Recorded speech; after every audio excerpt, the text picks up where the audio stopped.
ሐዋርያው እስራኤል ዳንሳ ጋር ተብላ እስራኤል ጋር ትሄዳለች እሺ እስራኤል ጋር ሄዳ እኔ ሁሉ ታሪክ አላውቅም ሄዳ ስትጨፍር ስትዘል እናትሽ እሺ ይለይልኝ አይ ዛሬ እሺ በቃ መዝሙሩ በቃ ልብ የሚያከው እና ልደታ ማርያም ወስጄው በቃ ቤተክርስቲያን አልቀርም ልደታ ማርያም ወስጄው ጸበል ጠጣ ብዬው ጸበል ሰጥ ይታጠባል ልጅ አቅማ እሺ ከሴት ጋር እንደሆነ እንደሚደርብብኝ እሱ በዚህ ሰዓታም ከሴት ጋር ምናምን ብሎ ነው የሚነግረኝ ግን አላምነውም በትንቢት አየሁ ነው የሚልሽ በትንቢት አየሁ እሺ ይነግረኛል ግን ዝም ብሎ በቃ ሳይው ዝም ብሎ ቁጭ ነው የሚለው እንጂ አያወራም ምን አይልም ጫወታል ፉል ይመጣል አያዋለሁ 3 ቀን 4 ቀን አይቼዋለሁ ግን ከዛ በቃ ሳይው ደንግጫለሁ ግን እሷኮ እንደዚህ ግሎሰሪ ሰርታለች ምናምን ያዩኝ ያደረጉ ግሎሰሪ ምናምን ሰራ እንደዚህ አሉት ማለት ነው ከዛ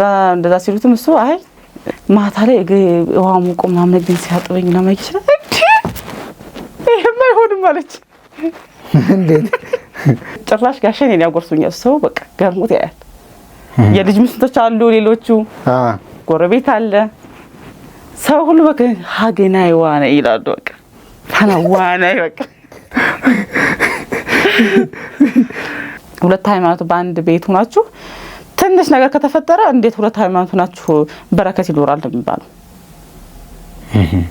ያ ነገር በጣም እንትን ያለው ሰላም አለኝ ምናምን እንደነገርኩ ለማናገር ከባድ ነው አያወራም ሌሎቹ ቁጫታው ይስቃሉ እሱ ግን አያወራም ሰላም ተባባልና ምን ለካ ያው እኔ ብቻ አይደለም እሱም ደንግጧል ፍጡነ ረድኤት ሩፀተ ነፋስ አውሎ ለዘይጼዋ ከበተወክሎ ጊዮርጊስ ቅረብ ለምሕረት ወለተሳ ከዚህ ቀደም ሳር ቤት ሳይት ላይ ያመለጣችሁ ደንበኞቻችን 35% እውነተኛ ቅናሽ አድርገን እየጠበቅናችሁ እንገኝ 100% ለሚከፍሉ ደንበኞች በካሬ 71500 ብር ብቻ ባለ 2 መኝታ ከ81 ካሬ ጀምሮ እስከ ባለ 3 መኝታ በሙሉ ክፍል ከ5.7 ሚሊዮን ብር ጀምሮ መሃል ሳር ቤት ላይ እንዲሁም በአዋሬ ሳይታችን ከ78 ካሬ ባለ 1 መኝታ በ5.4 ሚሊዮን ብር ብቻ እንዲሁም በካሬ በ69500 ብር ብቻ ቤቶን የግሉ ያድርጉ 20% ቅድመ ክፍያ ከፍለው ሌላው በግንባታ ሂደት ቀስ ያሉ መክፈል ይችላል በገላ ቃሊቲ ሳይታችን ላይ ዘመናዊ ሞሎችን በ2.5 ሚሊዮን ብር አሊያም 500 ሺህ ብር ቅድመ ክፍያ ከፍለው ሌላውን ደግሞ በግንባታ ሂደት ቀስ ብለው መክፈል ይችላል ለበለጠ መረጃ ከስር በመናስቀምጥላችሁ ስልክ ቁጥር በመደወል የሳይት እንዲሁም ደግሞ የቢሮ ቀጠሮ ማስያዝ ይችላል ተምር ፕሮፐርቲ በስመ አብ ወወልድ ወመንፈስ ቅዱስ አሐዱ አምላክ አሜን ሰላም በሀገር ውስጥና ከሀገር ውጭ የምትገኙ ውድ ኦርቶዶክሳውያን እንደምን አላችሁ እኛ ደህና ነን እግዚአብሔር ይመስገን ይሄ ዶርቃ ሚዲያ ነው ስትጀምሩ ላይክ ሼር ሰብስክራይብ ማድረጋችሁን አትርሱ ዛሬም እንደተለመደው በጣም በሚገርምና በሚደንቅ ሁኔታ በባለፈ በክፍል 1 እና በክፍል 2 ባቀረብኩላችሁ ፕሮግራም ላይ እህታችን ብርቱካንን አይታችኋታል ታውቋታላችሁ ዛሬ ግን ብዙ የደበቁ ነገር አለ እንደዚህ ሰው የሚያስተምር ለሰው የሚጠቅም ፕሮግራም አልመሰለኝም ነበር ከስራዬም ጋር አሁን ካለሁበት ከአንዳንድ ነገሮች ጋር ይጋጭብኛል ብዬ ብዙውን ነገር መናገር ስላልፈለጉ የተቆራረጠ ሐሳብ ነበር የነገርኩ የቀረኝ ነገር አለ ዛሬ ፍርጥርጥ አድርጌ ለነግርህ መጥቻለሁ ብላ እንግዳ ይሆናለች እስከ መጨረሻው ድረስ ከኛ ጋር ስትሆኑ ቀሪ ነገሮችን በደንብ በዚህ ቪዲዮ ጥንቅቅ አድርገን የምናቀርብላችሁ ይሆናል ተሰማችኋላችሁ ብርቱካን በድጋሚ እንግዳ ይሆነሽ ስለመጣሽ ደስ ብሎኛል እንኳን ደህና መጣሽ እንኳን ደህና ቆየኝ እንግዲህ ያው ስምሽ ማን ነው የተወለድሽ የታደግሽ የሚለውን በባለፈ አውርተንበታል ዛሬ የቀረሽን ነገር የተቆራረጠ ሐሳብ አለኝ ለሰዎች የሚጠቅም የድጋሚ የስደት ህይወትም አለኝ እየሰራው ካለሁት ስራ ጋር ይጋጭብኛል ብዬ ነው ያላነሳሁልህ እሱን መናገር ፈልጋለሁ ብዙዎች ይማሩበታል ለሰው እንደሚጠቅም አላወቅኩም ነበር ብለሽኛልና እስቲ በባለፈ የምታስታውሽ ከሆነ ካቆምንበት እንቀጥልና ያልነገርሽኝ ነገር ንገሪያቸው ኦኬ ያልነገርኩ ነገር በጣም ይቅርታ እንግዲህ ኦዲየንስም አንተንም በጣም ይቅርታ ያው ብዙ ሰው እንደዚህ ይማርበታል ብዬ አላሰብኩም ግን ያው ምሰራው ያው አንተ ታውቀዋለህ የዩቲዩብ ቻናል እንዳለኝ እና ትንሽ ድራማ ነገር ጀምሬ ነበር እሺ እና ያህን ነገር ያው ድራማ ልጁም ትንሽ እንትን ስላለኝ ስላስጠነቀቀኝ እንደ ሪያሊቲ አድርገን ነው የምንሰራው ገባ እና ለዛ ብዬ ነው ያልተናገርኩት እንጂ ግን አሁን በጣም ኮሜንቱን ሳየው በጣም እንትን ሲል ለካ በእኔ ህይወት ብዙ ሰው ተምሯል ገባ ብዙ ሰውም ተጽናንቷል ለካም እንደዚህም አለ ደግሞ የኔ ህይወት ታሪክ የብዙ ሰው ታሪክ ነው አብዛኛው ኮሜንቱን አይተ ከሆነ የኔ ታሪክ ነው የሚለው ለዛ እንደዚህ ከሆነ ለምንድን ነው የምደብቀው ማለት እነሱ ከኔ ህይወት ይሄን ያህል ከተማሩበት የኔ ስራ እኮ ይሄ ድራማው ነገር እኮ ቢቆም ችግር የለውም አይደል ስለዚህ ለዛ ብዬ ነው የመጣሁት አንድም ደስ ብሎኛል ሰው እንዳለኝ ከጎኔ ማንንም ያልተረዳኝንም በቃ እነሱ እንደተረዱኝ ማንንም አልተረዳኝም ተመልካቾች እንደተረዱ በጣም በቃ እኔ እንጃ እንዴት ብዬ ልንገር በቃ እኔ እኮ አይደለም በቃ በደስታ ነው በቃ ደስ ሳለኝ ለምን እንደዚህ በቃ ተረድተውኛል በፊትም እንዳልኩ ነው የሚረዱኝ እነሱ ናቸው ስደትን የሚያቅሰው ይረዳሃል እና በጣም በቃ ኦዲየንስን ያንተን ቤተሰቦች እግዚአብሔር ያክብርልኝ እግዚአብሔር ደግሞ ለሀገራቸው ያብቃቸው መተው እንዲመሰክሩም እግዚአብሔር ይርዳቸው እና ወደኔ ስቀጥልልህ ያው እንግዲህ ጎጃም ከሄድኩ በኋላ ከወላይታ መጥቼ ወደ ጎጃም ሄድኩ ብዬ ነበረ ከጎጃም ተመልሼ እዛው ተመልሼ አሁንም ሻሸመኔ መጣው ከሻሸመኔ እንደነገርኩ ነው ከቤተሰብ ጋር አልስማማ ስለዚህ እዛው ወደ ወላይታ ላይ ተመለስኩት ማለት ነው ወላይታ ላይ ተመለስኩኝ ያው ስራዬን ነበረኝ ከዛ በኋላ ግሎሰሪ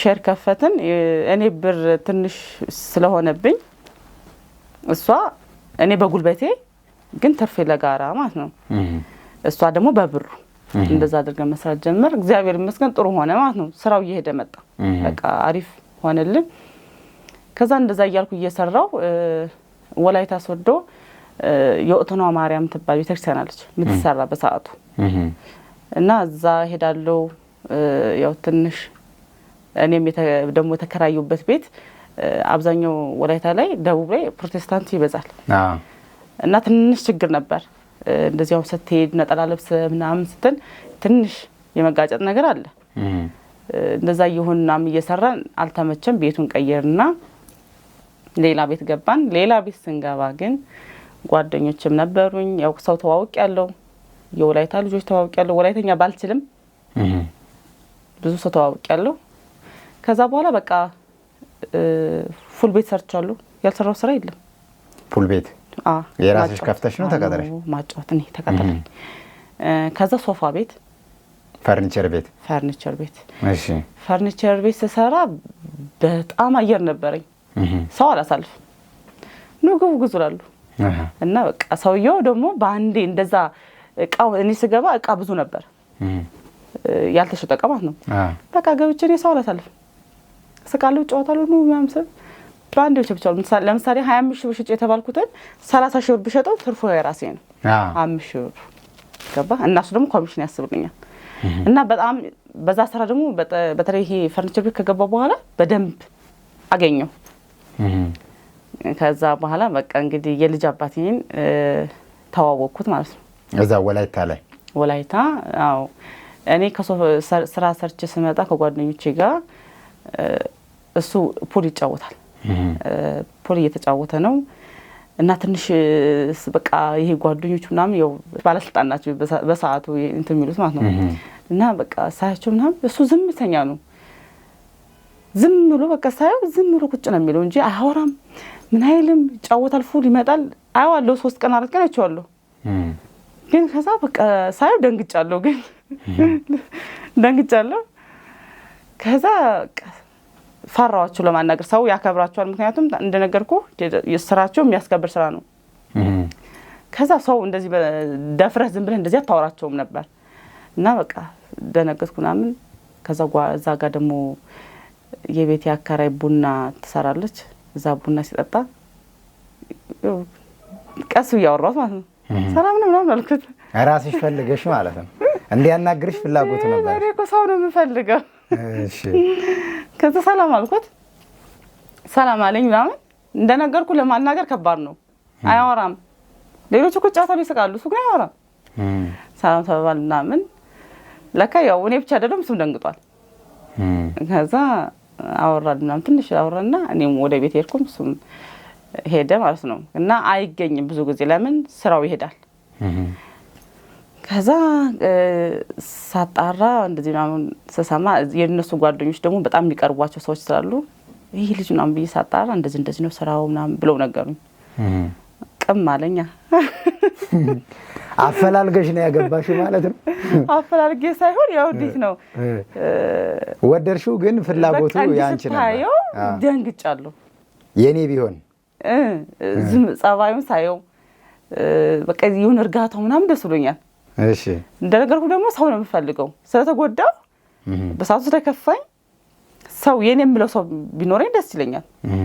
በዙሪያ እኮ ሰው አጥቻ አይደለም፣ በጣም ብዙ አሉ እኮ እንደዚህ አሁን መኪና እንገዛልሻለን እንደዚህ ነገር አንቺ ብቻ የኔ ሁኚ የሚሉ እኮ ብዙ አሉ። በተለይ ግሮሰሪ ስሰራ ግን እንደዚህ አይነት ደግሞ አልነበርኩም እኔ። ስቃሉ ጨዋታሉ ከዛ ውጭ ግን እና ይሄ ልጅ በቃ እንትን አልኩት። ከዛ ያው ልጁም ፈልጎኛል፣ ግን ወንዶች ተግደረደረስ በከቀል አልተናገረም፣ ዝም አለ። ከዛ በጓደኛዬ ምክንያት ምናምን አወራን። ያው ቀጥታ በቃ ያው ሴት ልጅ እንግዲህ አትጠይቅም አይደለ? በፈልገውም እንኳን ነገርም።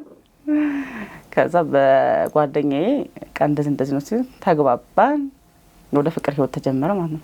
እሺ እና እሷ እኮ እንደዚህ ግሮሰሪ ሰርታለች ምናምን ያው ያዩኝ አይደል? ግሮሰሪ ምናምን ሰራ እንደዚህ አሉት ማለት ነው። ከዛ እንደዛ ሲሉትም እሱ አይ ችግር የለውም ምንም ትሁን ምን በቃ እኔ ወድጃታለሁ አገባታለሁ አለ። እሺ ከዛ በቃ ሲያኝ በቃ እኔ ከስራዬ ሌላ ነገር የለኝም። ስራዬን ሰራለሁ፣ ከስራዬ ውጭ ግን ሌላ ነገር የለም። አሉ ጓደኞች አሁን ለምሳሌ ሰርተው አሁን እንደዚህ አንዳንዴ ክለብ የሚወጡ ነበሩ እንደዚህ ያሉ። እኔ ግን በሞት በቃ ሰው የሚገለኝ ነው የሚመስለኝ፣ አልወጣም። ለዛ በቃ ሲያኝ በቃ እንዲህ የሚወራውና እሷ እኮ አንድ አይደለችም፣ እሷ ግሮሰሪ ስለሰራች ሁሉ ጋር ትተኛለች ወይም ሁሉ ጋር ሰው እንትን ትላለች ማለት እኮ አይደለም። ስለዚህ እንደዚህ ነው ምናምን ብሎ እንትን አለ። ከዛ በቃ አጠናኝ በደንብ ማለት ነው። ስለ አጠናኝ ስለ ሲቀርበኛል እንቀራረባለን፣ ግን እንጫወታለን፣ እናወራለን፣ ሌላ ነገር የለም። ከዛ በቃ ማንንም አልሰማም አገባታለሁ ነው ያለው ቀጥታ ሳየው። ከዛ ፕሮሰስ እሱ እምነቱ የኔ እምነት አይደለም ማለት ነው። ፕሮሰስ ነውና ወድጄዋለሁ። የወደድኩትን ሰው ደግሞ ምንድነው ጥሬ ያን ሰው ወደኔ ማድረግ ነው። ከዛ ያው እሱን ፍቅር ስለያዘው እንደዚህ ነው እኔን ማግባት የምትፈልግ ከሆነ እንደዚህ ነው በቃ ብዬ በደንብ አስረዳሁት ምናምን። እሺ አለኝ። ኦርቶዶክስ ሆናልሽው? አዎ እሺ አለኝና አራዳ ጊዮርጊስ ወላይታ የሚባል አለ፣ አሮጌ አራዳ የወላይታ ልጆች በደንብ ያውቁታል።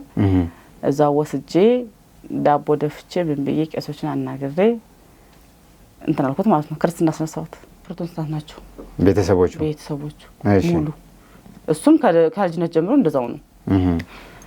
አስነሳው ምናምን በቃ መስቀል አረኩለት ምናምን በቃ ኦርቶዶክስ ሆነ ማለት ነው።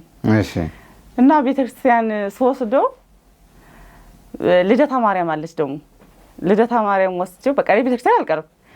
ልደታ ማርያም ወስጄው ጸበል ጠጣ ብዬው ጸበል ሲሰጥ ይታጠባል ልጁ ላይ አቅማ። እሺ ጸበል ደነገጥኩ። ጸበል እንደዚህ ጠጣ ብሎ እሑድ ቀን ነው የቅዳሴ ጸበል አለ አይደለ? እሱን እኔ ተቀብዬ ጠጥቼ ከዛ ደግሞ ምንድነው እማ ሀይ ጠርተውኝ ነው እስቲ ልጅ ያስተናግጅ ብሎ ይዤ ሲመጣ ጸበል ተሰጥቶት ሲታጠ። እሺ ከዛ ደነገጥኩ። በቅዳሴ ጸበሉ አዎ ሰው አንደኛ ሰው አለ፣ ያው እሑድ ነው ሰንበት ነው፣ ሰው አይረዳህም እኮ ከየት እንደመጣ ያውቁትም። ከዛ ወይ እንደዚህ እኮ አይደለም ምናምን ብያለሁ። በጣም ደነገጠ። እሱም ይቅርታልና ከዛ እንደዚህ አድርገህ ጠጣ እንደዚህ አልኩት። ይሻለ በቃ ወስደዋለሁ። ከዛ በኋላ አንዴ ኦቶና ማርያም ወስደዋለሁ፣ አንዴ ልደታ ማርያም ወስደዋለሁ። እንደዛ እያል ፍቅራችን ግን ይለያል። ከዛ አንድ ቤት መኖር ጀምር ማለት ነው። እዛ እግዚአብሔር ይመስገን በቃ አሪፍ ትዳር የሚባል ነገር ኖር ማለት ነው በፍቅር። ግን እንደዛ ሆኖ አሁንም እንደነገርኩ ከቤተሰብ ጋር አላወራ። ከአንቺ ቤተሰቦች አላወራ። እሺ አላወራ ምናምን። ከዛ በቃ ጠፍታለች ምናምን ተብሎ በቃ እንደውም እናቴ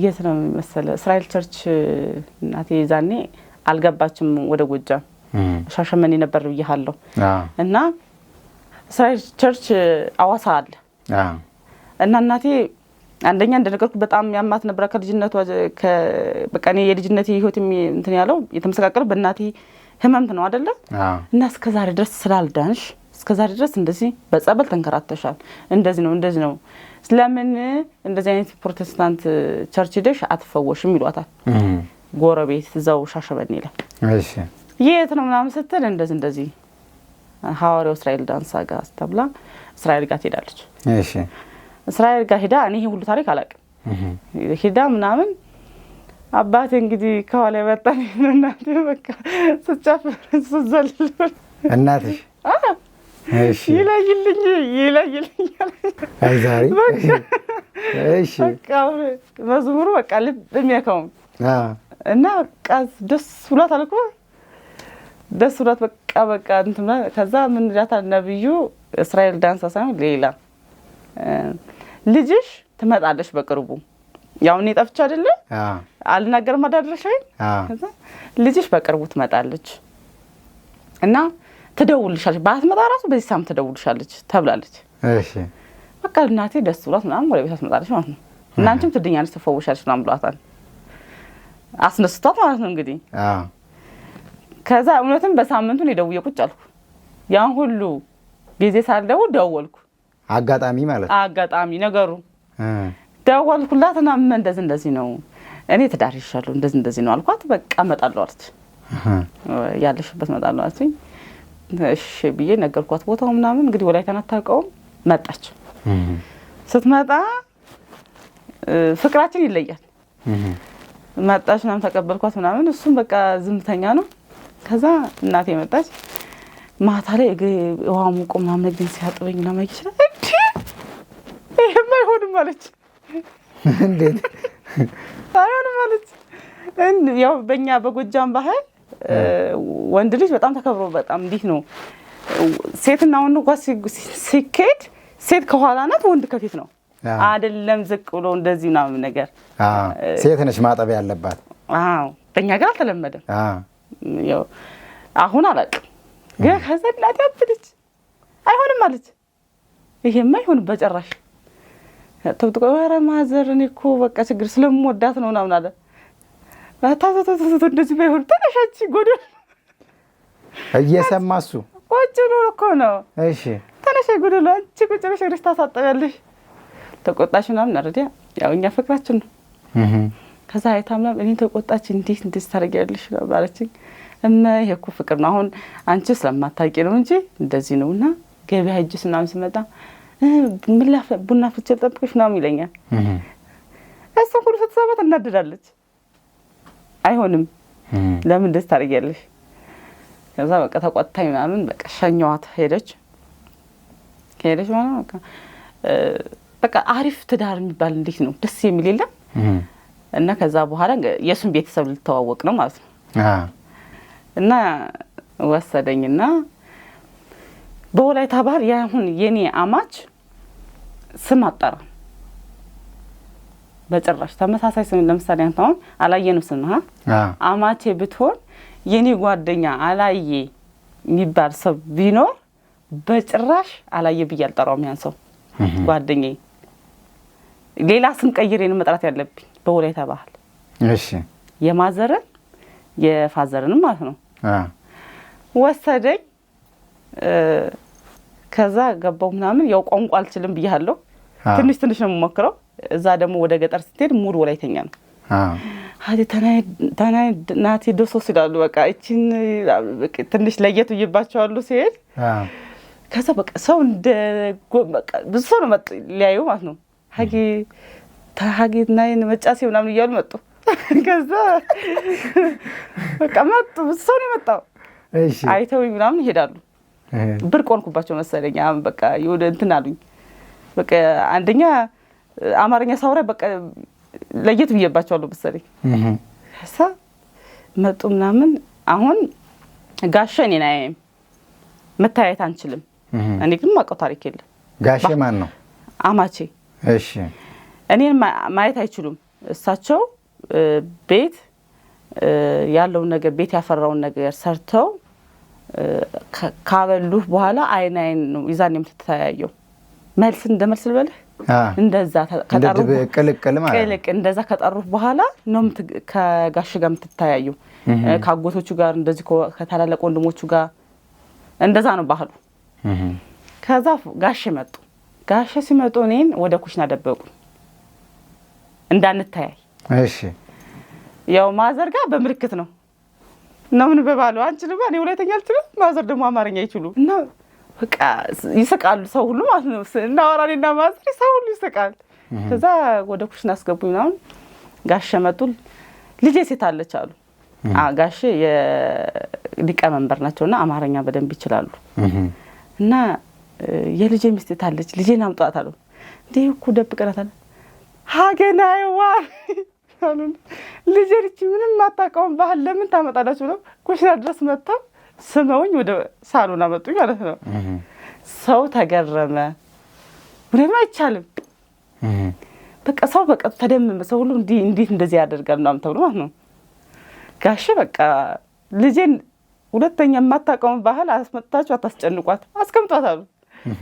ከዛ ቀረብኩ ቡና ተፈላ ምናምን ጭራሽ ጋሽን እኔ ያጎርሱኛል። ሰው በቃ ገርሞት ያያል። የልጅ ሚስቶች አሉ ሌሎቹ ጎረቤት አለ። ሰው ሁሉ በቃ ሀገናይ ዋና ይላሉ። በቃ ታናዋና በቃ ከዛ ጋሽ እንደዛ አድርጎ በቃ እንትን አለኝ። ተቀላቀልኩ። ወደዱሽ በጣም በቃ ከዛ ተቀላቀልኩኝ። አሁን ማን ቀረ?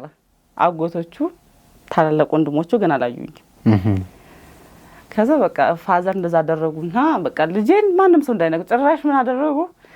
ገበያ አለ ሮብ ነው ገበያ የሚቆመው። እጄን ይዘውኝ ገበያ ሄዱ።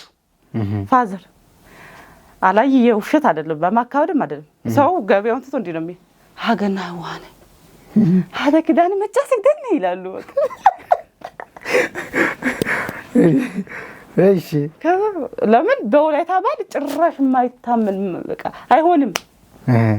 ኮመንት ላይ እንደው ይጻፉልህ በወላይተኛ ባህል አይቻልም። እሺ በቃ ጋሽ ይዘውኝ ሄዱ። የምትፈልጊው ነገር ይሰውኝ የገዙልኝ ነው መጣ። ከዛ በቃ ሰው መጥቶ ተፍስቶ ነው በወላይታ ባህል የሚወዱትን ሰው በቃ እንደዚህ ብለው ነው የሚሰሙህ። እሺ በቃ ሰው ብሎ በቃ እንዴት እንደወደዱኝ ልነግርህ አልችልም። በቃ እንክብካቤያቸው ይለያል። ከዛ ምቾ የሚባል የወላይታ ባህል አለ እሱን አመጡልኛል። በቃ ቦይና የሚባል አለ በዳታ የሚበላ ያው ትንሽ እኔ እንጀራ ነው እኔ ያደኩት በእንጀራ አይደለ ወደ እንጀራ ነው እና እዛ ደግሞ ብዙ ጊዜ እንጀራ ብዙም የተለመደ አይደለም። በቃ ተዋልኩ ለኔ ተብሎ በቃ የማይደረግ ነገር የለም። ከደስ አለኝ ምናምን ከዛ ተመለስን ወደ ቤታችን። በቃ እኛ በፍቅር እየኖርን ነው። በ15ኛው ቀን አሁን ፋዘር ደግሞ ጠሩን ማለት ነው። ያው ባህሉ ስለሆነ ግዴታ እንደዚህ አሁንም ስጋ ምናምን ተብሎ ይተጣራል። በህይወቴ ስጋ አልወድም። ስጋ አልበላም ነበር ብዙ ጊዜ ስጋ እኔ አሁን አመት በዓል ከሆነ እናቴ ቤትም የትም ስጋ ከታረደ ለኔ ድንች ወጥ የሚሰራው ከበላው ታመማለሁ። በህይወቴ ስጋ አልበላም። እሺ ከዛ ጋሽ ጠሩኝ መጣሁ ማለት ነው። አሁን ወደ አማቾቼ ቤት ሄድኩኝ። ያለው አቀባበል ይለያል። የባለቤቴ አያቱ ደግሞ እቴ ይባላሉ ነፍሳቸውን ይማር አሁን ያረፉትና ቀሚሴን እንደዚህ ጋር ነው እሳቸው ጋር ታይት ለብሼ ካልሄድኩ በቃ ተበላሁ። ልብስ እንዲገልቡ እዚህ ጋር ነው የሚስሙን ብርት ጋር እና ተነግሮኛል። እሱ ነግሮኛል አስጠንቅቆኛል። እቴ እንደዚህ ነው የምትስምሽ ስለዚህ ልበሽ ነው የሚለኝ። ከታች ለብሼሽ ካልሄድኩ እንዲህ ነው የምትነሳው። እሺ ከዛ ሲሳሙኝ ተፍተው ምናምን ሆድ ነው የሚዳሱት። በቃ ልጅ ነው ሀገናዬ ባይ ይላሉ። በቃ ወደ ልጅ ናዬ ባይ ከዛ በቃ ተቀበሉኝ። ማታ ላይ ይሄ እንትን አለ አይደል እንሰት ነው የሚባል በእኛ እንሰት ነው የምለው ኮባ ይደረጋል። ተለጠፈ እዛ ላይ በቃ ዳታ 3 አይነት 4 አይነት እንደዛ ነው ተደረገ። ቁርጥ በቃ የወላይታ ባህል ይለያል። ቁርጥ ተደረገ። ቤተሰብ ጠቅላላ ሙሉ መጣ ማለት ነው። ከዛ እንግዲህ ስጋ በልቼ ማላውቀው ጋሻ በሉ ይዛን ቀበለው አልበላም አላልሽም እንዴ? በለው አልበላም አላልኩም ዝም ብዬ በለው እንግዲህ የሀገር በቃ ቤተሰብ የተባለ አይቀር መጡ ምናምን በቃ በደስታ ምናምን እንትን ተባለ እና የጋሽ ያማቼ ሲም ቶማስ ይባላሉ። አሁን ደግሞ የባለቤት የጓደኛው የሥራ ባልደረቡ ቶማስ ነው የሚባሉ። እሺ አላስጠነቀቀኝ ወይ ቢደገኝ ጥሩ ነበር። እሺ ከዛ ስልክ ልክ እንዲየበለን ስልክ ተደወለ። ከዛ ብሩኬ ቶማስ ደወለ አልኩት። አሉ በቃ ሙሉ ያሁሉ ቤተሰብ ሳቁ። ለምን የጋሽ ስም ጠራውታ ያማቼ ስም እሺ አይጠራም ጭራሽ። ከዛ ሰው ሁሉ እንዴት እንደሳቀ አጠይቀኝ። ከዛ ጋሽ ልጄን ተዋት ናይ ስራት ይሆ ይቀላል ተዋት በቃ ተጥራኝ እሷ ምንም አታውቅም እንደፈለጓት ተጥራኛሉ። ከዛ እንደዛ ተባለ በቃ ስጋ በለው ድመት ሆንኩ ማለት ነው። ከዛ በኋላ ስጋ ባለበት እሺ ከዛ በቃ ተጨረሰ ምናምን። አሁን ተመልሼ ወደ ቤታችን መጣን። ከዛ በኋላ በቃ ቡቲክ ከፍቼ መስራት ጀመርኩ። ግን ልጅ ቢባል አሁን እነሱ ጋር ቤተሰብ ጋር በሄድኩ ቁጥር በዓልም ሆኖ ይሁን ምንም ይሁን ሆዴን የሚዳሱት ልጅ ነው በቃ። እና በተለይ በቃ ጎረቤቱ ምንም ሆዴን የሚዳሱት በቃ እና እሳቀቅ ነበር ገባ በቃ እንደወልድ በጣም እንትን ይላሉ። እኔ ደግሞ እምቢ አለኝ። ከየት አምጣ እግዚአብሔር ካልሰጠህ እኮ አታመጣው ማለት የለም። እንደው እዚህ ጋር ላስቆምሽና የዛ ጊዜ እምነቱን አስቀይረው እሷ የሌላ እምነት ተከታይ ሆና የሚል ምንም ነገር የለም። መስቀሉን አይተውታል ግን አልጠይቁትም። እሱም አርጓል። እሱ መስቀል አርጓል እኮ በቃ ኖርማል እሱ መስቀሉን ነበር አርጎታል በቃ። እና ብዙም እንትን አሉ። ምክንያቱም እኛ ፍቅራችን አይተዋል። በቃ ሁለት ደቂቃ እንለያይም በቃ ለምን ነው በቃ እኔ እና እሱ አንለያይም በቃ። እና በቃ አንደኛ እነሱ ቤተሰቦቹ እንደዚህ በቃ አይተው ስለማያውቁ ገርሟቸዋል ገባ። ሁለተኛ እሱ ደግሞ እንደነገርኩ ከነሱ ጋር አልኖረም። አዲስ አበባ ነው ትንሽም ስራው እንትን ስለሆነ እዛኝ ነው የኖረው። ለዛ ነው አማርኛም በደንብ የቻሉ ከኔ ጋር የተግባባው። እና ደግሞ ለነሱ ገና ስለመጣ ስስት ላይ ናቸው ገና። እና በቃ አሁን እሱ መጥቶ ስላገባላቸው ደስ ብሏቸዋል እንጂ ጭራሽ ለማይመቱ ምናምን የለም። በኋላ ነው እንግዲህ ይሄ የታሪክ የሚቀጥለው። እሺ ከዛ በቃ መጣው ምንም ልጅ ቢባል የለም። ከዛ ቡቲክ ከፍተሽ መስራት የጀመርሽው እዛው ነው? አዎ እዛው ቡቲክ ጀምሬ መርካቶ ይባላል። መርካቶ ላይ ወላይታ ሶዶ መርካቶ ገበያ መስራት ጀመርኩ። እግዚአብሔር ይመስገን ጥሩ ነው። ያው ልጅ ምናምን ስለሌለ ጧት ወጣለሁ፣ እሱም ስራ ይሄዳል። እሱ ያመጣልኛል የምፈልገውን ዕቃ እሱ ነው የሚያመጣልኝ። ከዛ በኋላ በቃ ስራዬን እሰራለሁ ምናምን። ግን ይሄ የልጅ ጉዳይ በጣም አንገብጋቢ ሆነ ማለት አሁን ሆድ ከማዳሰስ አልፎ መጠየቅ ተጀመረ ማለት ነው። ለምንድን ነው የማትወልዱት? በተለይ ጋሽ ራሱ ይላሉ ማዘር ይላሉ ለምንድን ነው የማትወልዱት የሚባል ጥያቄ መጣ። እኔ በጣም ሳቀቅ ነበር። በጣም እየወደድኳቸው መሄድ አልፈልግም። ለምን ያሳቅቃል? ስንት አመት ሳትወልጂ ቆየሽ? አመት ከምናምን እንደዛ ወልድኩ። ከዛ በቃ ከዛ ጓደኛዬ ነበረችና ልብስ ፈልጋ መጣችና እኔ ጋር ባክሽ ጓደኛዬ እንደዚህ እኮ ነው እኔ ምን ይሻለኛል ምናምን ብዬ አማከርኳት። ስላት ወይ ቆይ እንደዚህ ጸበል አለና መካን የሆኑት ሴቶች ይወልዳሉ እስቲ እሱን እምነት ሰጥሻለሁ አለችኝ። እሺ ብያት ልብሱን ሰጠሽ ምናምን እንደው መሽቶ ነበር 11 ሰዓት ነው ምናምን ዘጋግቼ ወደ ቤት ሄድኩ። ወደ ቤት ሄጄ ህልም አየሁ። ማታውን ህልም አየሁ። ሴት ትመስለኛለች ተመስላ እና ጡቴን እምብርቴን እግሬን እምነቱን እንድቀባው ገና እምነቱ እኮ አልመጣም ተቀቢ ነው የምትለኝ። ማታውኑ ጡቴን እምብርቴን ጉልበቴን። ከዛ ግራ ገባኝ። ምንድነው ልክ እንደዛ ጠዋት ተነስቼ ስለ ህልሙ እያስታወስኩ ቁጭ ብዬ እንዴ ያው ህልም አልፈታውም አይደል እንዴ ልጅቷ መጣች እምነቱን ይዘው ምንም አላልኩም። ለሷም አልነገርኳትም። ተቀበልኩ ምናምን እሷን ሸኘሁ ምናምን ልክ እንደ ህልም እንዳየሁ ተቀባው ምናምን ገና ነው ምናምን ደርስ አካባቢ ነው መሰለኝ በምን እንደሆነ አላውቅም ተጋጭተን ማናውቀው ተጋጨን ከሱ ጋር ተጣላን። እሺ ስንጣላ ተነስቼ ወደ እናቴ ቤት ስራው ወጥቼ ማለት ነው ተነስቼ ሄድኩኝ። ሂጄ እናቴ ቤት ተቀምጬ በቃ አልሄድም ብዬ እኮ ነው ከሱ ጋር ያልኖር ብዬ ተጣልተን ነው። ያው አንዳንዴ መጥፎ ነው በጣም ያቀበጠ ሰው ትንሽ ነገር ሲናገር እኮ በቃ እንትን ነው የሚመስለው እና በቃ እንግዲህ ከሱ ጋር አልኖር ምናምን ብዬ ተነስቼ እናቴ ቤት ሄድኩት። ልብሴን ይዤ እኮ ሄድኩት። ከዛ ሂጄ ምናምን ገና አካባቢ ነው 1 ወር ምናምን እናቴ ቤት ቆይቻለሁ። እሺ ከዛ ያመኝ ጀመር። እኔ እርግዝና ምን እንደሆነም እኮ አላውቀውም። እናቴ በተለይ ልክ ገና ላይ ሲሆን ስጋ ታርዶ ምናምን ሲሸተኝ ባሰኝ ያስመልሰኝ ጀመር። ከዛ እናቴ ጠርጥራለች መሰለኝ ነይ ያለችና ጤና ጣቢያ እዚሁ ሻሸመኔ ኖክ ሆስፒታል ላይ ወሰደችና ስትወስደኝ እኔ ዶክተር ነፍሰ ጡር እኮ ነሽ 1 ወር አልኩት። እኔ ወደኩ ደንግጬ ማለት አልጠበቅኩትም። እኔ ነፍሰ ጡር አንደኛ አስበው እስቲ ተጣልቻለሁ እስቲ አሁን ሳልጣላ ቢሆን እኮ በስማ የሚደረገው ነገር አስበው እስቲ እኛ ፍላጎታችን ጉጉታችን የነበረው ነገር ነው።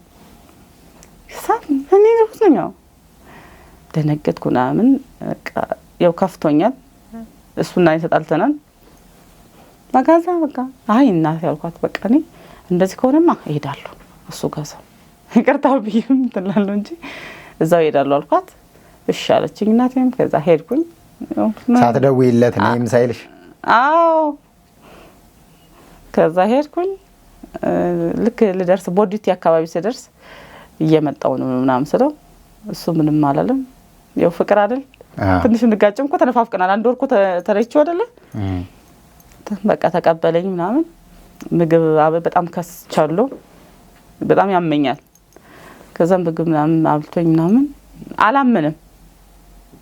ከዛ እውነት ነው አለኝ። አዎ አልኩት ስለው እስቲ እሺ እንሂድ አለኝና ዶክተር አዳነኝ ይባላል እዛ ስንታይ ያው ናት አለው። ከዛ በቃ ደስ አለው ምናምን። ግን እንደዛ እንደ ጉጉታችን እንትን አላልነው። ለምን ጥል በመሃላችን ስላለ ትንሽ ክፍተት እንትን ብሎብን ነበር። ከዛ በቃ ቤተሰቦቹ ጋር ወሰደኝ እና ማዘር ደስ አላቸው ምናምን። መጀመሪያ ግን አላመኑ። በቃ ያው አመት ከምናምን የለም ማን ነበር። ከዛ በቃ ደስ አላቸው ምናምን። ከዛ በኋላ በቃ ኖርማል መኖር ቀጠል። ልጅ ልወልድ ወደ እናቴ ሄድኩኝ ማለት ነው ሻሸመኔ አሁን እና በወላይታ ባህል ልትሄድ ስትል ተመርቃ ነው መተው መርቀውኝ ወደ እናቴ ቤት ሄድኩ ማለት ነው። ተሸኘው ሂጄ እዛ እግዚአብሔር ይመስገን በሰላም ወለድኩኝ። ወልጄ በቃ እዚሁ ያለው ነገር ተጨረሰ። አሁን ወደ ተመለሰው እሱ ደግሞ መጥቶ መርቆኝ ነው ይዞኝ ሄደ። በወላይታ ባህል ካጫ ይባላል። ካጫ ይባላልና መጣው እሱ ይዞኝ መጣ። ከመጣ በኋላ ደግሞ እዚህ በቃ እኔ ተናግሬ የወላይታ ህዝብ አልጨርሰው ያላየሁትን ክብር አሳይተውኛል። መጥቼ አቀባበልም ተው ጎረቤቶቼ ያረጉልኝ ስትገባ እዛ ወላይታ ላይ። አዎ ከገባው በኋላ ደግሞ ካጨና የሚባል አለ። የባለቤቴ እናት ሰው ሰብስባ ይዛት መጣለች ነው ይገባ ነው። ከዛ እኔ ደግሞ እዚህ ጋር መደገስ አለብኝ። ዶሮ መሰራት አለበት። ሙቾ የወላይታ ባህል ዳቦ፣ ቅቤ፣ ቡና ግድ ነው እና በደንብ ተደግሷል። ደግሼ ማዘር 35 ሰው ይዛ አደረጋችሁ። የሱ እናት የሱ እና ጋላታ እየተባለ ነው የሚገባው። እየተጨፈረ በጣም በቀርችት እየተተኮሰ ማለት ነው። አንድ ያስበው እስቲ በጣም እና 10 ኪሎ ቅቤ 50 ኪሎ ፍርኖ ዱቄት ብር 10 ሺህ ብር ወተት አይብ ስርስር ብዙ ነው የተሰጠኝ። እየተጨፈረ ይመጣሉ፣ እየተጨፈረ ይገባሉ። ከገቡ በኋላ ይበሉ ይጠጡ ጨርሱና ይመረቅና ከተመረቀ በኋላ ደግሞ ስጦታ አንተ መሀል ላይ ተቀምጣለህ ልጅህን ይዘህ እና ገላታ እየተባለ እየተሽከረከረ ስጦታው በጣም በደንብ እየተጨፈረ ይሰጣል ማለት ነው። እሺ እንደ ሰርግ እስከሚመስል በጣም የኔ ቤት አልበቃ ብሎ ያከራዩ ቤት ትልቁ ቤት ነው የተደረገው። እና ሰው ጎረቤት ራሱ እዚህ ሰፈር ምን አለ እስኪባል በጣም በኃይለኛው ጎረቤቶች ብትል ማዘርም ያመጣቻቸው ሰዎች በቃ ደስ ብሏቸው በቃ እንደዛ አድርጎ በጣም የሌለ ክብር እግዚአብሔር ያክብርልኝ። አሁንም በጣም በቃ እንዴት ብዬ ልንገር ሰርግ ባልሰርግም በልጄ ግን ሰርግ ብሎ ያዘው። እንደዛ አድርገውልኝ በቃ እንደዛ አደረጉኝ። ጋሸም ደግሞ ለብቻው እንደዛ ነው የሚያደርግልኝ። አሁን ማዘር አደረጉ አይደለ? ጋሸም ደግሞ እንደዛው። ጋሸም ደግሞ የራሱን ለምሳሌ ወንድሞቹን ታላላቅ ወንድሞቹን እና የሱ ጓደኞች እሱ የሚቀርባቸው ቤተሰብ የሆኑት ደግሞ እንደዛው ነው የሚመጡት። ጓደኞቹም እንደዛው የባለቤቱ ጓደኞች ደግሞ እንደዛው ነው በጊዜው ምን ይዘው ነው የሚመጡት። እሺ በቃ ዓለሜን አየሁ አልኩ። ከወላይታ አልወጣም አልኩኝ እና በጣም በቃ ደስ በሚል ሁኔታ ከዛ በኋላ ያው አሁን ይሄ ስለምለት ነገር መጣ ማለት ነው። በቃ ትንሽ ከወለድኩ በኋላ ወልጄ ምናምን እንደዚህ አሁን 6 ወር ምናምን ከሆነ በኋላ የኔ አከራዮቼ አሁን እንደነገርኩ ፕሮቴስታንት ናቸው። እሺ እና አገልጋይ ምናምን ይመጣል እነሱ ጋር ይመጣል። እኔ ከማኑ ጋር ቅልቅል ማለት እንደዚህ አሁን የኔ ሃይማኖት አይደለም ብዬ እንትን አለለም። እሺ ማንኛውም ማህበራዊ ኑሮ ይሳተፋሉ። እሺ ከዛ በቃ ትንሽ የኔና የሱን ትዳር እንትን ያለብህ ምንድነው አገልጋይ ይመጣል እዛ ጋር እንትን ይላል። እሱም ደግሞ ያን እየሰማ አሁን እንደዚህ አገልጋይ ሲመጣ ምናምን ጎረቤትም ጠቅላላ አብረ እኔ ብቻ ሁለት ሆነን ኦርቶዶክስ እዛ ግቢ ላይ ያለ ነው። አንዱ ደስታ ይባል ወንድ ላጤ ነው እንደኔ ሱቅ ነው የሚሰራው እኔ ነኝ ያለሁት። እና ጫናው ምን ሆነ እኔ ወደዛ እንድገባ እንትን አሉኝ ማለት ነው። ልጁ ክርስትና ተነስቷል አልተነሳም? መጣም አልተነሳም። ለምን አላስነሳሽውም? ልጁ ክርስትና ያልተነሳው እንዴት መሰለ እናቴ ቤት የተቀመጥኩት እኔ ወንድ ልጅ በ40 ቀን ነው ክርስትና የሚነሳው። ክርስትና አሁን ላስነሳስል ይሄ ልጅ ያገባሁት እኔ እኮ እጄ ነው አይደል የተጋባነው እንጂ በቤተሰብ አይደለም። ስለዚህ ፋዘር ፈቃደኛ አልነበረ። ያንቺ ፋዘር? የኔ ፋዘር ለምን አገባች ማለት ለካ ፋዘር በራሱ ሊድረኝ አስቦ ኖሯል በቤተሰብ። እኔ ደግሞ እንደነገርኩኝ ታሪኬን ስለከፋኝ በከፋኝ ሰዓት ነው ወላይታ የገባሁት። ከወላይታ ገብቼ ደግሞ እኔ ሰው በከፋኝ ሰዓት እኔ ሰው ነበር የምፈልገው። ይሄ ልጅ ደግሞ አገኘሁት። እኔ ደግሞ ተጠብቅ ብዬ ቀረሁ። አየህ ከዛ እዚህ ጋር ደግሞ ፋዘር አልፈቀደም። ቤተሰብ እዚህ ጋር ትንሽ እንትን ተፈጥሯል ማለት ነው። ለምን ከኛ ትእዛዝ ወጣች? ስለዚህ ማዘር ተቀብላለች። ታላቅ ወንድሜ ተቀብሏል። ሌሎቹ ባይቀበሉም አሁን ወንድሞች አሉ ሌሎችም። እሺ እና ትንሽ እንትን ተፈጥሯል። ያው ደግሞ ትንሽ በእኛ ሀገር ባህል ይከብዳል። ለምን ከኛ እንትን ወጣች ተብሎና የሆነ ቤተሰብ እንዳስደፈርሽ አይነት ነገር እንደዛ ነው። አዎ እንደዛ ስለሆነ ወልጄ እንኳን እናቴ ቤት አመንክም አላመንክም እርግዝና ነው ያየሰው የለ። 1 ወር ከምናምን የተቀመጥኩት ከቤት አልወጣም። ወንድሞቼ ሲመጡ ቅዳሜ ሶፋ ላይ ይቀመጣሉ። ትልቅ ብድር ስለብስና ቁጭ ይላሉ። አንድ ቀን ሳያዩኝ ሆዴን ነው የወለድኩት። እርጉዝ መሆንሽ እንዳይታወቅ ነው? አዎ እንዳይታወቅ ትንሽ እዛ ጋር ተፈጥሮ አይደል? ለዛ እናቴን ደግሞ እንትን ይሏታል። እናቴ ደግሞ እንትን እንዳይሏት ብዬ በቃ ሆዴን አላየም። እንዲህ አድርጌ ቁጭ ይላሉ አልነሳም። ወንድሞቼ ሄደው እስከ መጣሉ ያው ቅዳሜ ብቻ በረፍታቸው ቅዳሜ ብቻ የሚያድሩት ጠዋት ይወጣሉ። የራሳቸው መኪና ጭነት መኪና ስለሚሰሩ ቅዳሜ ብቻ ነው ረፍት። ከዛ ውጭ አንገናኝም። እና በቃ ወዴና አላሳየችውም። ሰውም ዘመድ አዝማድ አላየኝም። አንድ ብቻ አክስቴና ሰምታ እሷ ብቻ ያው መታ መርቀኛለች እንጂ የኔ ቤተሰብ ምናምን የሰማ ሰው የለም። እና አንዳንዱ ሰው ወልዳለች ሲባል ይደነግጥ ነበር። እና አንዴ እንደውም ወልጄ ቁጭ ብዬ መጡ ዘመዶቻችንና መጥተው ልጄ ከጮኸ የማን ልጅ ነው ሊባል ነውና ከዛ እንዴት ደንግጬ ማለት ነው። ገና በወለድኩ በ10 ቀን ምናምን እንደዛ ነው። አመቷን ነበር የኔ የወለድኩት ነሐሴ 30 ነው 2011። አሁን እንቁጣጣሽ ደግሞ 2012 አይደለ እና ያመቱ አሉን ብለው ነው የመጡት። ከ5 ቀን ወይ ከ6 ቀን በኋላ ቋግሜ አልፎ ቋግሜ ብቻ ነው እና የዮሐንስ ቀን ነው ልጅ የተወለደው እና ቋግሜ ማለት እንጂ 2012 አመቱ አሉና ለአመቱ ተብሎ ነው እነዛ ቤተሰቦች የመጡት እና ልጄ ካለቀሰ አስቡ ጥያቄውን የማን ልጅ ነው ምንድነው ሊባል ነው። ከዛ በቃ ሰቁራጣ እንዲህ ሲጨነቀኝ ከተቀስ ብድግ እየተነስቼ ልጄ ዘው ትንት ያስኩት እንዳያለቅስ ማለት ነው ድምፁ እንዳይሰማ። ከዛ እንደዛ አድርጌ ምንም ሳያውቁ ሄዱ። በቃ ምንም እኔም ለባብሻለሁ ምናምን አላወቁም። ከዛ በቃ እንደዛ ሆነ። በቃ ክርስትና ማልተነሳም ተሎ ነው የሄድኩት። ምክንያቱም እሱም ደግሞ ያው ቤተሰብ ላይ ችግር ስለነበረ ተሎ ነው የወሰደኝ ባለቤቴ ማለት ነው። እናቴ በቃ 30 ቀን ምናምን የተቀመጥኩት በ40 ቀን ነበር ክርስትናው። ክርስትና ይነሳ ነበር ሻሸመኔ ቦን ይነሳ ነበር። እናቴ ታስነሳለች እኮ ግን ደግሞ አሁን እዚህ ጋር ፋዘር በጣም እንትን ይያለ ነበር እንደወለድኩ ቢያቅ በጣም እንትን ይላል ማለት ነው። እናቴ ጋር በጣም ሌላ ነገር ይፈጠራል። ለዛ ብዬ እናቴን ከመል ብዬ በእኔ ምክንያት እናቴ ከምትበጠበጥ ለምን አልሄድም ያልኩኝ በቃ ሄድኩ ማለት ነው። ስለዚህ ልጄ ክርስትና አልተነሳ። እሺ ክርስትና ሳይነሳ ከዛ በኋላ ግን ክርስትና አስነሳለሁ ሲባል አሁን እንዳልኩ ይሄ አሁን ትንሽ ሁሉም ፕሮቴስታንት ነው ሁለት ነን ብያለሁ። አሁን ትንሽ እንትን መጣ። እንዴት ወንድ ልጅ ታሪኩ አሁን የሱ ቤተሰቦች ፕሮቴስታንት እንደሆኑ ያውቃሉ። ያው እኔ ሊመርቁ ሲመጡ ምን ሲሉ ሲመርቁ ሲዘምሩ ያውቁት አይደለ ጎረቤት ያው ሙሉ ቤተሰቡ ፕሮቴስታንት እንደሆኑ ያውቃሉ። እንዴት እሱ ኦርቶዶክስ ሆነ የሚል ጥያቄ መጥቷል። እና መስቀል አድርጎ ምናምን ሲያዩት በቃ ገብቷትና እኔ እንጃ እንዴት እንደሆነ ብቻ ሰው አወቀ ማለት ነው።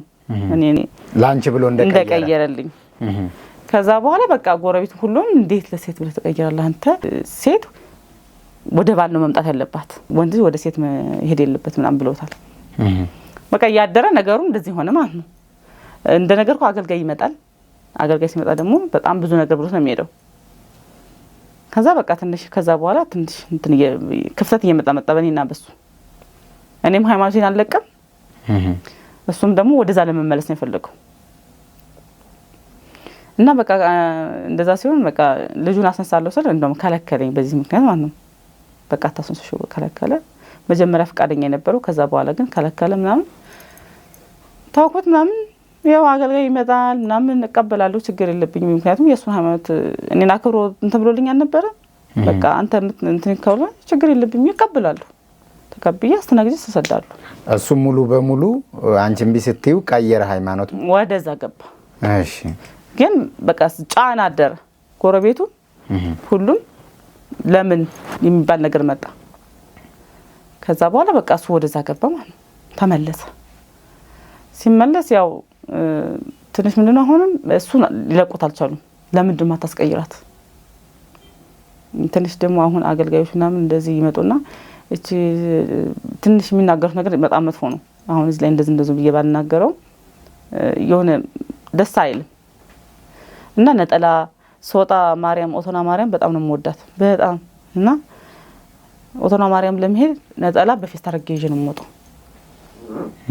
ይዤ እወጣለሁ ተሳልሜ ምናምን ይመጣሉ። የልቤን አንቺ ታውቂያለሽ ብዬ በቃ እንደዛ እያልኩኝ በቃ ህይወት ቀጠለ ማለት ነው። ከዛ በኋላ ግን ነገሩ እየገነነ በቃ እንዴት ነው በቃ በዚህ በሃይማኖት ነገሩ በጣም እየተካበደ በጣ። ሰውም ለምን አትገባም ነው።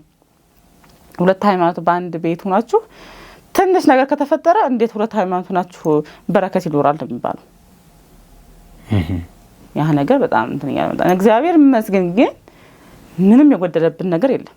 ምንም በቃ ቤተክርስቲያን በሰሳካ ፍለን ነው የምንኖረው። እቃ የሌለኝ እቃም የለም። አንድ የጎደለብኝ ነገር የለም። በቃ ገዛለሁ።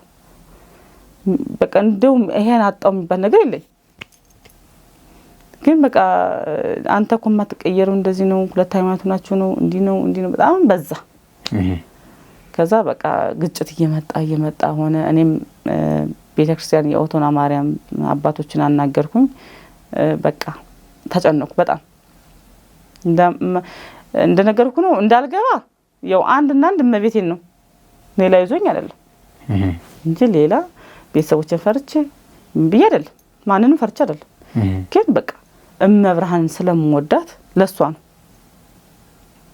በቃ እንደዛ ይሆነ በቃ ከዛ አባ መጣው ለምንድን ነው የምታስጨንቃት እኔ በጭንቀት በቃ እየታመንኩ መጣውና አታስጨንቃት እንደዚህ አታርግ በቃ እሷም የራሷን ሃይማኖት ትኑር ከቻላችሁ አንድ ላይ ሆኑ ካልቻላችሁ ግን እሷም የራሷን ሃይማኖት አንተም በራስ ሃይማኖት እንደዚሁ ነው ማለት ተባለ ግን ለነስማማቸው እንደው የባለፈው ቪዲዮ ላይ ያነሳሽልኝ አንድ ሐሳብ ነበር እዛ ወላይታ ላይ በመኖርበት ጊዜ እምነቴን ለመቀየር ሁለት ልብ ሆኜ ነበር ልክ አሁን እንዳልሽኝ እመቤታችንን በጣም ስለምወዳት ወዴት ተጠጋለው ብዬ እንጂ እምነቴን ልቀይር ሁለት ልብ ሆኜ ነበር ብለሽኛል በዚህ ጫና መካከል ነው ማለት ነው አይደለም ይሄኛው ያው ስለተቸገርኩኝ በሰዓቱ መጥቼ ከፍቶኝ አባቶችን ሳናገር ስላልተረዱኝ ምናምን ነው ይሄኛው ግን በትዳር ነው እና በቃ እንትን አልኩኝ ያው እዚህ ጋር ወይ ትዳርን ትመርጣለህ ወይ ሃይማኖትን ትመርጣለህ ነው ገባ በቃ እንትን ውስጥ ገብቻለሁ ነው አብዛኛው ደግሞ እንዴት መሰለ ወላይታ ላይ አብዛኛው እንትን ፕሮቴስታንት ነው ኦርቶዶክስ አለ ግን አብዛኛው እንደዛ ነው እና አሁን ጓደኛዬ ነበርች እንደዚህ አሁን እንደኔ ባለቤቷ ፕሮቴስታንት ነው እሷ ኦርቶዶክስ ናት ግን በቃ ኪዳነ ምሕረት ስትሆን ይዟት ነው የሚደሱ አያስቀምጣት ነው ይጭብሉ ይዟት ሄዳል ወደ ቤተክርስቲያን እሱ ፕሮቴስታንት ነው ግን ኪዳነ ምሕረት ቀን ስትሆን እሱ መጥቶ ባጃጅ ነበር የሚሰራው ነው ይጭብሉ ይዟት ነው የሚሄደው እሺ ግን በቃ ልጁ እንደዚህ ነገር የለውም ከባለቤቴ ጋር ደግሞ ስራቸው አንድ ነው እና ጓደኛን በጣም ግን ያው መጨረሻ አልሆነም ምክንያቱም ገባ ይሄ በተለይ አሁን የሷ አማቾቿ ፕሮቴስታንት ናቸው ትንሽ ነገር ከተፈጠረ አገልጋይ ይመጣና እቺ ድንጋይ ስለምታመልክ ነው እቺ እንደዚህ ለእንጨት ስለምትሰግድ ነው እንደዚህ የምትሆኑት ቤታቸው በረከት የማይኖረው እንዴ በጣም ብዙ ነገር ነው የሚያወጣው የሚሄዱት ይሄ ነገር የሷም የኔም ተበተነ ማለት ነው በዚህ ምክንያት እሷም ተፋቱ አዎ ተለያይተዋል አሁን የለም ተለያይተዋል እኔ ምን ይለኝ ነበር እንደው አንድ አገልጋይ ምን አለኝ መሰለ እንደነገርኩ እቀበላለሁ አገልጋዮቹ ብያለሁ አስተናግጄ ልካሉ በቃ ለኔ የሚለኝ ሌላ ነው ለሱ የሚለው ደግሞ ሌላ ነው እሺ ለኔ የሚነግረኝ ታሪክ አሁን ይሄ ትንቢት ብሎ የሚነግረኝ ታሪክ ሌላ ነው ለሱ ደግሞ የሚነግረው ታሪክ ሌላ ነው ግራ ገባኝ ለምሳሌ እንደውም እሱ አሁን እንደነገርኩ ብዙ ጊዜ አሁን ስራ ይሄዳል 4 ቀን 5 ቀን የለም እኔ ልጄ ነው ቤት ምቀም ልጄና የምታግዘኝ ልጅ አለች ነው ምንቀምና በዛ ሰዓት ከሴት ጋር እንደሆነ እንደሚደርብብኝ እሱ በዚህ ሰዓት አሁን ከሴት ጋር ምናምን ብሎ ነው የሚነግረኝ ግን አላምነውም በትንቢት አየሁ ነው የሚልሽ በትንቢት አየሁ እሺ ይነግረኛል ግን ግራ ገባኝ ከዛ አንዴ ማን ወሰድ አደረገኝ እንጂ ይሄ ነገር እውነት ነው የሆነ ነገር ተባልኩና ያ ነገር ደርሶ አየሁት ይሄ ነገር እውነት ነው በቃ መከታተል ጀምርኩ እነሱ ማለት ነው እና መከታተል ጀምሬ በቃ ይሄ እንደዚህ ነው እንደዚህ ተሰርቶብሻል ብዙ ነገር ይነገረኛል እንደዚህ ሆነሻል እንደዚህ ነው ያው ምትወስደውን ትወስዳለህ ማትወስደውን አትወስደውም እና አብዛኛው ደግሞ እንደነገርኩ ጎረቤቶቼ እነሱ ናቸው ፕሮቴስታንት ናቸው ግን ፍቅር የሆኑ ናቸው ትንሽ ወደ እነሱ እንትን ቢሉኝም ማለት ነው ያው ወደ እነሱ እንድገባ እንትን ይሉኛል ግፊት ያደርጋል አዎ ትንሽ አዎ እኔም በሆንኩ ያው እንደዛው ነው እና በቃ እና አብዛኛው ደግሞ ሰው በቃ ይቀይራል አብዛኛው ሰው እንደ ቀይሮ ነው የሚኖረው በተለይ በትዳር እኔ ብቻ ነኝ እምቢ ብዬ ቀረሁት እንጂ አብዛኛው ሰው ቀይሮ ነው የሚኖረው በተለይ በእኔ ዙሪያ ያሉት አሁን ጓደኞቼ በሙሉ ሲያገቡ ኦርቶዶክስ ናቸው አክራሪ ኦርቶዶክስ የነበሩት በቃ ከዛ በኋላ ደግሞ ተቀይረው ሰባኪ ሆነው አገኛቸዋለሁ ግን እኔም ቢያለኝ አሁን እንደነገርኩ ነው ምንም ነገር ይዞኝ አይደለም ምንም ነገር ትሆነኛል ከማምላክ ውጪ ሌላ ያዘኝ ነገር የለም በቃ ይሄ ሃይማኖት እንደዚህ ያውንም ይሆነ በቃ ይሄ ትንቢቱና አልኩት በቃ ግራ ገባኝ ግን መጨረሻ በቃ እየገነነ መጣ በቃ በሃይማኖት ልንስማማ አልቻልንም እኔም ወይ ከዚህኛው አልሆንኩ ገባ መሀል ላይ ሆንኩኝ ከዛ በቃ ለምን ከዚህ ወዲህ እኔም እየታመንኩ መጣሁ በቃ ከዛ በኋላ እየታመንኩ ለካ እኔ እርግዝ እያለሁ ይሄ ታይሮይድ በሽታ የሚባለው ይዞ ይኖራል አላቀም ይሄ በእርግዝና ይፈጠራል አሉ እና ታይሮይድ የሚባለው በሽታ ይዞኝ ይኖራል። ያነጫንጨኛል። እንደገና ደግሞ በቃ ይሁን እንዴት ነው ሆርሞን ሲጨምር አንተ መቆጣጠር አትችልም። ግን አላውቀውም። በጣም እናድዱ በጣም በቃ ከሰው ጋር መግባባት እስከሚያቅተኝ ድረስ ማለት ነው። እና አላውቀውም ነበር። ከዛ በኋላ አንድ ቀን ከሱ ጋር ተጣላንና በቃ የሆነ በኃይለኛው ተጣልተን እንትን ተጋጭተን ምናምን እኔ እንትን አልኩኝ ማለት ነው። በቃ የሆነ ራሴን ሳትኩኝ። ስሰጥ ክርስቲያን ሆስፒታል የሚባል አለ። ክርስቲያን ሆስፒታል ስገባ እንዴ እቺ ታይሮይድ በሽታ በጣም ሆርሞን ጨምሯል፣ ይሄ አስቸኳይ ኦፕራሲዮን መደረግ አለበት እንደዚህ ነው እና ወደ ልቧ ሄዶ አሲድ እየረጨ ነው። በጣም እቺ ልጅ ተጠንቀቋት ተባለ። ከዛ በቃ መጣው ከሆስፒታል ምናምን ትንሽ መድኃኒት ምናምን አስጀመሩኝ ምናምን እንዲሰበሰብ ማለት ነው። ይሄ ስታይኝ እኮ እንደዚህ ኖርማል ነው የሚያሳል፣ ግን መድኃኒቱን ከሰጡኝ በኋላ ትንሽ ተሰበሰበ። አሁን ይታወቃል ትንሽ ይውሉ። ከዛ በቃ ይሄ በዚህ ሃይማኖት መግባባት አልቻልንም ማለት ነው። እሱም ወይ አልተመለሰም፣ እኔም ወደ እሱ አልገባውም። በቃ ኃይለኛ ሆነ። ከዛ በቃ ታውኩና በቃ ምን አስተኮይ ስደት መመለሱ በቃ ስለዚህ እኔ መብርሃን አገሬ መጥቼ ከዛ ነገር ሁሉ አውጥተሽኝ መጥቼ እንደገና ክጀሽ ሌላ ነገር ውስጥ ከመገባ ስደት ሄዳለሁ።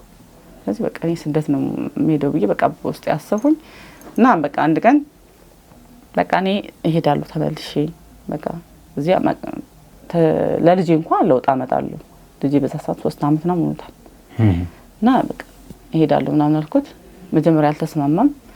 በኋላ ግን እሺ ካልሽ ይሻለኝ። ከዛ በቃ ስደት እንትኑ ጀመርኩት ማለት ፕሮሰሱን ስጀምራ በቃ የሚገርም ነገር በ15 ቀን ሄድኩት። ወደ አለቀልሽ ባንድ ከሱ ጋር ሆነሽ ነው? ከሱ ጋር ሆኜ ሄድሽው? አዎ በቃ ይሄ ሃይማኖቱን እና እሱ እንትን እያለን አይደለ ልንግባባ አልቻልንም። በቃ እኔም እልህ ውስጥ ገብቻለሁ። እንዴት እቀይራለሁ? እሱም እንደዛው በቃ ለዚህ በቃ እንትን የለም። አብዛኛውን ሰው ደግሞ ተቀርበው የሱን ደጋፊ እንጂ የኔ የሚሆን ሰው የለም። ገባ በቃ የለም። እና በቃ ጥምቀት መሄድ አልችል የሆነ ነገር የኦርቶዶክስ ነገር በቃ መከልከል እኮ ድረስ ደርሰናል። አትጂ ብሎኛል እኮ። ስለዚህ ይሄ ሁሉ የመጣው ሰው ጫና በሚያደርገው ነው። በቃ ስለዚህ ስደት ሄዳለሁ ብያለሁኝ። ፕሮሰሱን እግዚአብሔር ይመስገን ስጀምር በ15 ቀን መጣልኝ። እሺ ተነስቼ ሄድኩኝ። ልጁን የታረክሽው እዛው እሱ ጋር እንጂ ለእናቴ ስነግራት እናቴ በጣም እንትናለች። አባቴ በቃ እንግዲህ ስደት የምትሄጂ ከሆነ በቃ ቤተክርስቲያን ልጀምራለሁ አለኝ። ግን ምንም ማድረግ አልቻልኩም። ጀመርኩት። ማንንም በቃ ትሄዳለች ብሎ አላመነም። ወንድሞቼንም ነገርኳቸው ምናምን አላመኑም። ከዛ በ15 ቀን ምናምን ፕሮሰሱን ስጀምረው ባንዴ አለቀ። ከዛ ለክ ተደውለልኝና ተዘጋጅ ተባልኩኝ። ተዘጋጀው በቃ መጣሁ አዲስ አበባ ሄድኩኝ ማለት ነው። ስደት ሄድኩኝ። መጀመሪያ በጆርዳን ሄድኩት። ጆርዳን ገባው። ጆርዳን አሁንም የሚገርም ነበር። አሁንም የገባሁት እንደ በፊቱ ታሪኬ አሁንም የነሱ ሐጅ የሚባለው ላይ ነው። ሰኔ ላይ ነው የሄድኩት። ጁላይ 29 እሺ ሐጅ ነው። ሐጅ ማለት እንደኛ አሁን ጉዞ እንደምናደርገው ማለት ነው። የቤተክርስቲያን እንደ ግሸን አሁንም እንደ በፊቱ እዛው ላይ ሄድኩት። ሲሄድ አሰሪ የለም። ሐጅ ሄዷል፣ መካ ሄዷል እና መጣ። ከዛ መጣ በ3ኛ ቀን ምናምን ያው ለሁሉ ነገር አዲስ አይደለሽም። አዲስ አይደለም። አሁንማ መጣ ምናምን አናገረኝ። ለካ የኔ አሰሪ እስራኤላዊ ነው እና ሙስሊም ነው። እሺ አረበኛ ሲያወራ በተኮላተፈ ነው፣ ብዙም አይደለም እና አወራኝ ምናምን። ከዛ ይዞኝ ሄደ ማለት ነው። በቃ ይዞኝ ሄደ። ቤት ገባው ምናምን የርኩት በፀጉር ስራ ነበር።